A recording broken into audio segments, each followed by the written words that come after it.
One Question is designed to give subscribers valuable insights on how executive leaders in college athletics think about key issues on their respective campuses, in their departments, or within their leagues and conferences.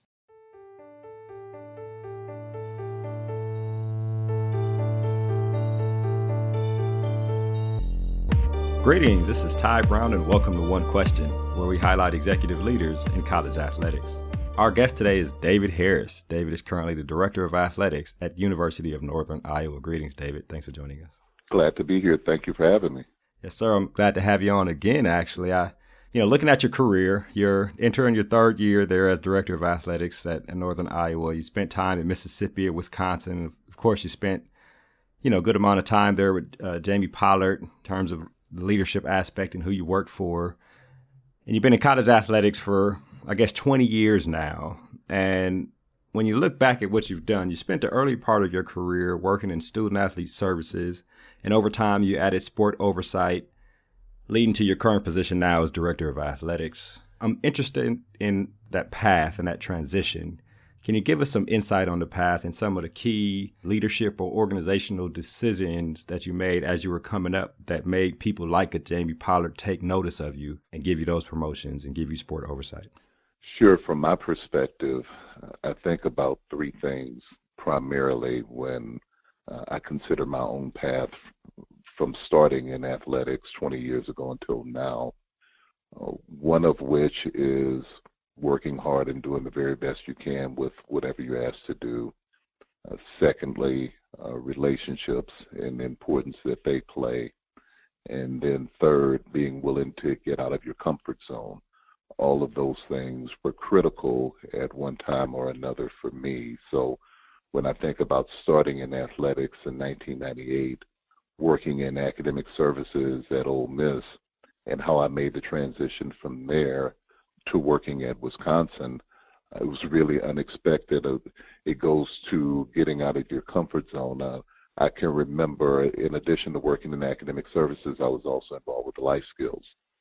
And there was a national life skills conference being held. And I remember them sending out an email asking for people who were willing to facilitate pieces of the conference. If I remember correctly, you'd have the conference during the day, and then each afternoon or each evening, you would break up into groups to discuss what you had learned during the day. And they were looking for people to lead those groups that were happening in the evening. So it wasn't something I had done before. I just decided that I would get out of my comfort zone and volunteer to do it, and I actually ended up being chosen. So I went to the conference. I facilitated those discussions and really didn't think much of it after that. Well, one day, and I'd actually applied for a position prior to this situation coming up. I'd applied to a position, I hadn't been selected for it, and then out of the blue, the University of Wisconsin called me and said that they had a position as director of their academic support program open, and they wanted to know if I was interested in it. And when I asked how they had even come to find out about me, they said that someone who had been in the group that I'd facilitated actually had recommended me. So they knew, the gentleman's name was Steve McDonald. If you've worked in academic services or even in athletics for the past, several years, you probably have heard his name. He just so happened to be in my group. I didn't know Steve at all. We had never met. And it just so happened that the people who were doing the search at Wisconsin knew Steve and reached out to him because they had gone through the search process and hadn't found anyone. So they were kind of going back out to try to find someone. They contacted Steve for recommendations, and he gave them my name just based on that situation where I was facilitating that conference. So something I never would have expected when I signed up to do that, but it just worked out that I went ahead and talked with them, did the interview, and ended up getting the position at Wisconsin running their academic support program. Then moving forward, after I got the position, my first couple of years, I can remember arriving, and one of the big challenges was that the freshman football study hall needed more structure, and they were wanting to know what I was going to do to try to add more structure and make sure that the guys were getting out of it what they were supposed to get out of it, and that they weren't causing problems to other student athletes who wanted to study. And so what I decided to do was just to run the freshman football study hall myself. And so I was working long days, coming in. I was new, so I was coming in 7 o'clock in the morning and working till 9 or 10 o'clock at night, just working straight through, taking a break to get something to eat, but then coming back and being there for the 2.5 hours to run study hall. Well, it just so happened that Barry Alvarez was a football coach there. He was in his last couple of years, and little did I know that after my first 2 years, Coach Alvarez would then transition to being the athletics director. And Coach Alvarez was very appreciative of the time and effort that I put into investing in football and running the freshman football study hall and doing things that he thought needed to be done to make sure that those guys were getting their education. So when he became an athletics director, he met with me and said, I want to promote you to our senior leadership team. I want you to be an associate AD.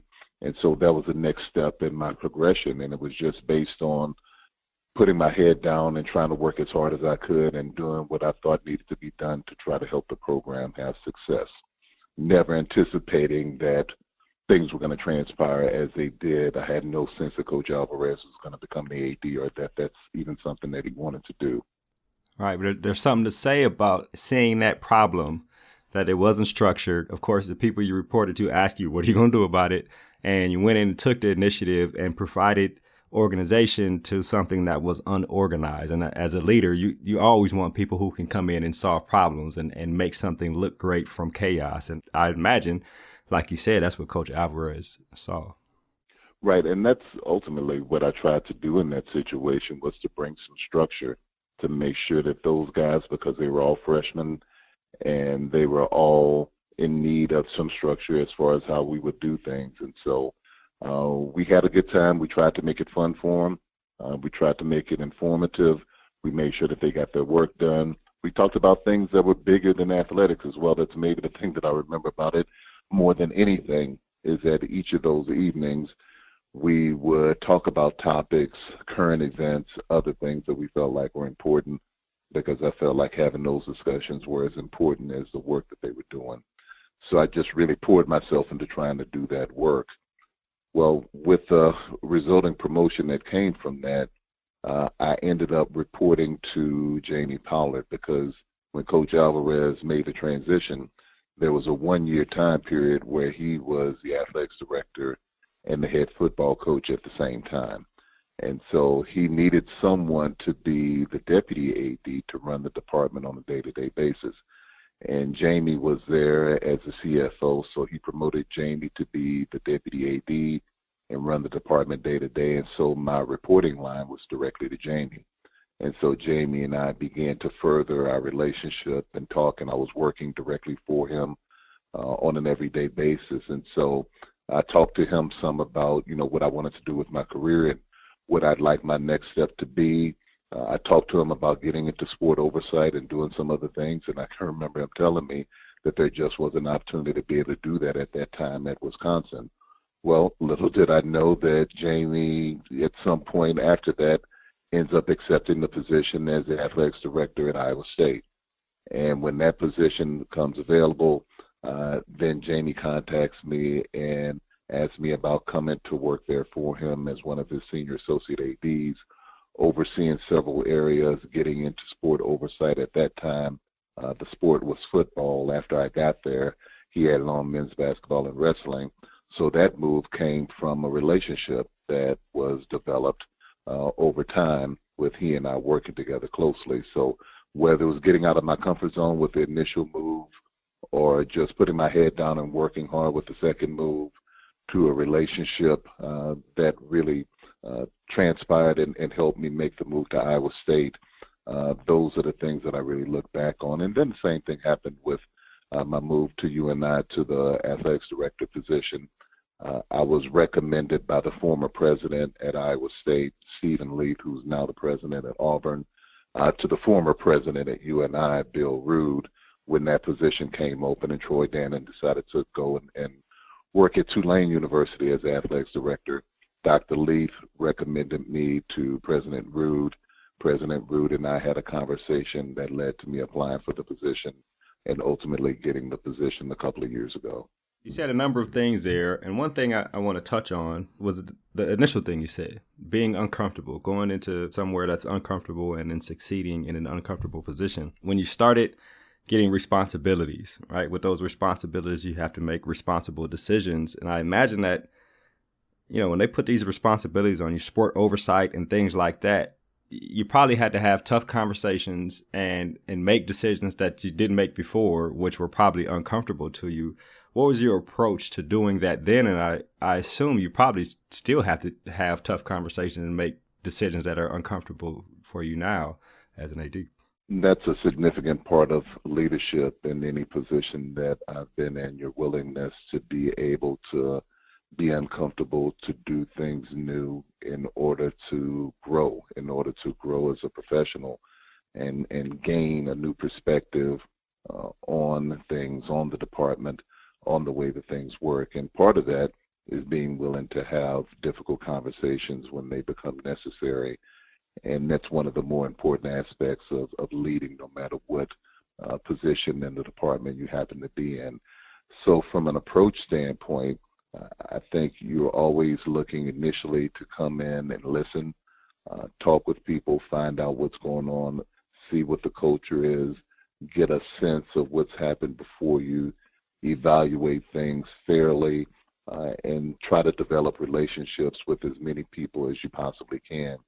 And then making the best decision that you can based on the information that you've gathered, based on your background, the perspective that you bring to the situation, making sure that you're trying to talk to the people who are impacted directly, being clear about why you're making any change that you're making, having them understand that this is about the business of trying to make the department better, make whatever it is that you're running better. It's not personal about them or something that they've done outside of, you know, what their responsibility is from a professional standpoint, and then trying to move forward in the best way that you possibly can. There is no guidebook or rule book for how you go about doing those things. You have to rely on your experience, you rely on your instinct, you rely on what other people have shared with you, you rely on what you see on a day-to-day basis, and then you have to make the very best decision that you can. You have to be able to back it up. You have to make sure that people are dealt with in a respectful manner. You try to put people in their positions of strength, and sometimes that requires change as well. And then it's about, after the decision has been made, this is the part that sometimes people forget. It's one thing to make the decision. It's another thing to manage the decision after it's been made. So after it's been put into place, then what are you doing to make sure that you have the optimal chance to be able to have success? That's true. And I'd imagine over time, with the supervisors and leaders you worked for, and now in your position of leadership, the relationship garners trust, and the trust garners the leader's ability to believe that you will make good decisions in that position. And that brings me to my next question.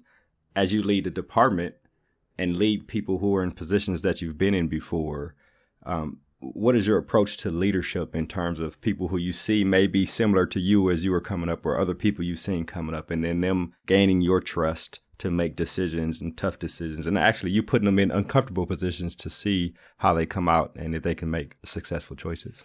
Well, from my standpoint, I'm a big believer in mentorship. I'm a big believer in trying to give people an opportunity to be able to grow, to expand their responsibilities, to expand their perspective. And so there are times where, in order to do that, you're going to give them responsibilities that they don't expect to get, or you're going to give them a chance to be able to make a decision that maybe they are not expecting to make. So, for instance, someone comes into my office and they bring forward a problem. They've identified a problem that needs to be dealt with, and you can just tell based on the conversation that they're bringing it to you to solve.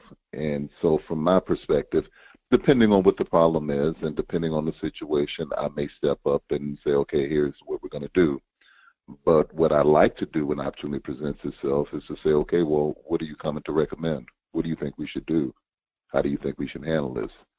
And put it back on them to at least begin the process of thinking like a decision maker, like a problem solver, understanding that I need them to be a problem solver, that we need to have a department full of problem solvers, and they're not going to be able to solve every one of them. Some of them I should be solving. But there are many others that if they're willing to take the initiative, then they can solve. And so I really want to push them and have them understand. And if they don't have a solution at that moment, I will say, hey, well, you know what? I need you to bring forward a recommendation on what you think should happen here. Or there could be a situation where someone who would like to be an AD and one of their concerns is they don't feel like they're good at public speaking. So when you're asked to do something, to speak at some event, it may be, hey, I'm going to bring this person in and let them do the speech. I'm going to encourage them or push them or tell them that I want them to speak at this particular event because I have, more than enough speaking engagements to go around. So there's always an opportunity for me to be able to pull someone in and say, I'd like for you to do this. I think it'd be a good practice for you to go speak at this particular event. Or there's a media situation where they're looking for comment. The media's looking for comment on the situation, and instead of doing it as an AD, I may ask the person who's actually over that area to actually go and call the media member back and do the interview because I feel like that'd be a good thing for them to do. So for me, it's about finding those opportunities within a given day to be able to push them forward, or giving them projects that maybe would have fallen on my desk and ask them to work on it, ask them to take a piece of it, asking them to be in charge of it. But really it's an understanding that I really want to invest in them, and that by investing in them, we're investing in our department. And I realize that for many of them, they're not necessarily going to spend a lifetime working for me or working at our university. They're going to go forward, and I'd like them to look back on that time and feel that they were prepared for the next step in their career based, at least in some part, on some of the things that we were able to do together. I feel like that's what some of the people who helped me did for me, and so I want to do that for those that I have an opportunity to be able to work with. Right, and I imagine they appreciate that too. There's one last thing here. When people bring solutions to you, even if the solution isn't the best, there's probably a healthy appreciation for you as a leader of them bringing a solution and actually looking at their thought process on how they would address the problem would probably allow you to think about them in future positions or something along those lines. Yeah, it's about the initiative. It's not always about whether or not you're nailing the solution with your first time out. It's really about getting people who understand that we need them to be problem solvers. We need them to be looking around and figuring out how can they take the initiative to make the department better. And they may not have a fully formed, perfect idea, or they may have a great idea and not have the perfect way to be able to execute it.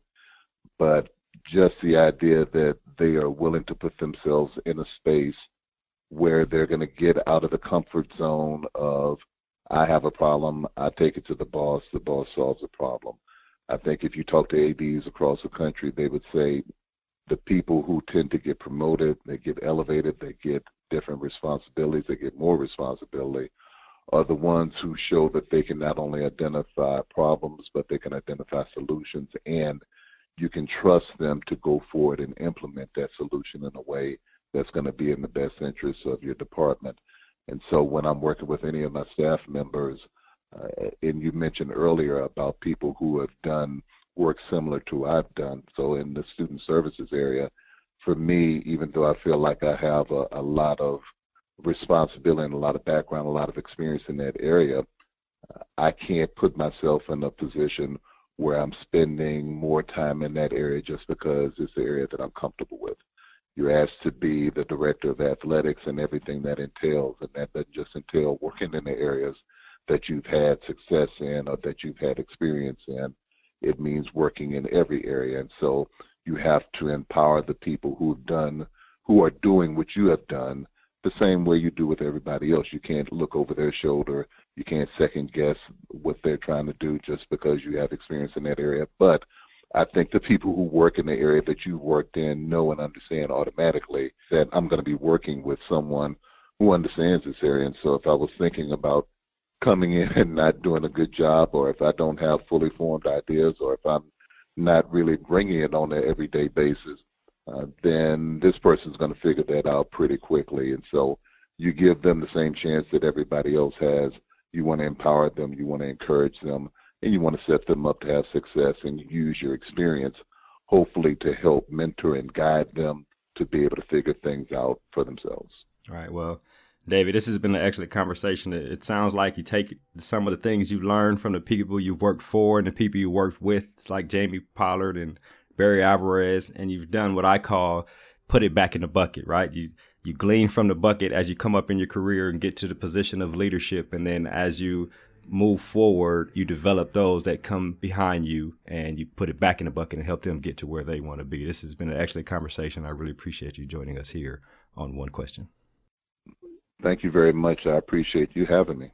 That was David Harris. He's the Director of Athletics at University of Northern Iowa. He's going on his third year there at UNI, and he's doing a great job in developing those that work for and work with him. And of course, this is Ty Brown with One Question. And keep in mind, the role of a leader is to create and maintain an environment that people want to be a part of. And as always, be better tomorrow than you are today.